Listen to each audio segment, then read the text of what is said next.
Are you new to the quarterback position? Or maybe you just want to build your knowledge? In this video series, QB101, we're going to be covering all the basics that you need to know. We'll be breaking down a whole bunch of different topics to not only help you succeed in the quarterback position, but to make sure you have fun doing it. So in today's video, I want to go really quickly over the terminology that we use when we're talking about offense.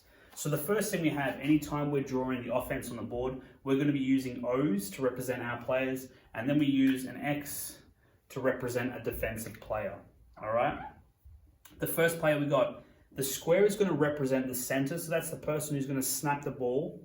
From there, we have our guards, all right? So in 9-on-9 football, you usually have two guards. It's usually a three-person offensive line, so your left guard, your right guard. From there, going backwards, we have our quarterback, which I represent with a Q.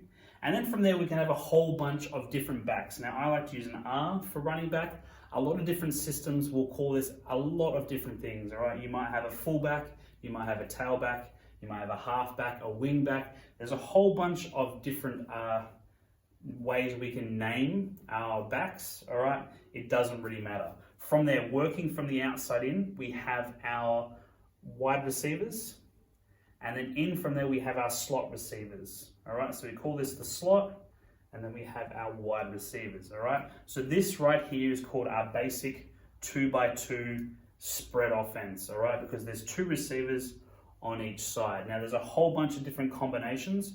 We're only going to go over a couple of different main ones today. So let's start with how we align our receivers. We might go 3 to one side, and this is often called trips, all right? We might call it 3x1 because we have 3 to one side, okay? So that's our trips, and in fact, we could even have all 4 of our receivers to one side. It doesn't happen very often though.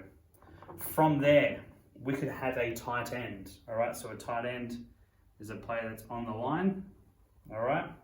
So we could have a tight end. In fact, if we get rid of this other slot, we could have 2 tight ends. All right, so sometimes teams will line up like this with 2 tight ends, and they have quite a lot of people on the line, all right?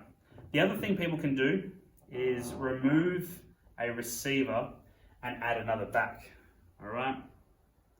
So now you've got your quarterback and 2 backs here, all right? This is quite common in 9-on-9 football, especially if you are a heavy run team, all right? 2 backs is just gonna give you 1 extra blocker for when you're moving the ball. In fact, you could have as many people back there as you want.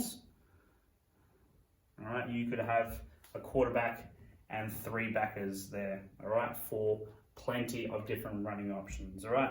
Most teams are gonna stick to either 1 back or 2 backs. Now, we can also have what is referred to as an empty backfield. Now, although there's a quarterback there, an empty backfield, you can have 5 receivers, all right, and no running backs in the backfield. So we call this empty. So let's go to the pistol formation, all right? So when the quarterback is 4.5 to 5 yards back, we call that shotgun.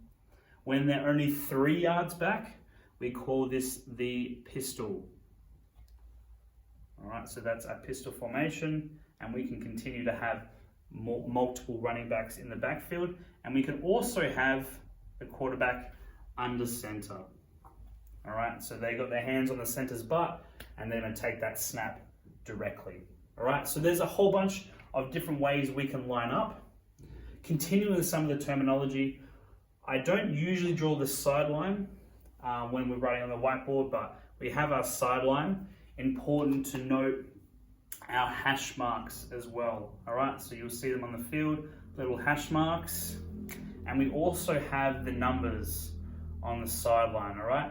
These are important because they give us a reference point to where we want players to be, all right? So if we talk about having a outside release fade, we want to fade and be at the bottom of the numbers, and then I might talk about throwing the ball to the top of the numbers, all right? So that's the ball placement, and then the receiver can run onto that.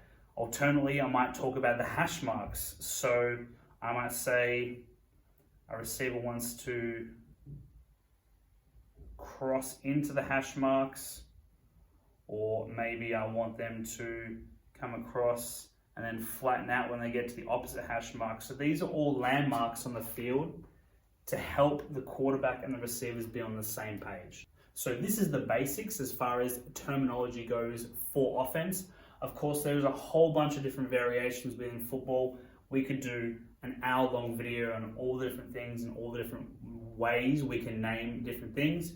By just keeping it simple, a lot of different offensive systems are going to have different names for the same thing, which can be a little bit confusing, but as long as you understand the concepts and the basic terminology, you should be good to go. If you have any questions, of course, feel free to leave your question in the comments.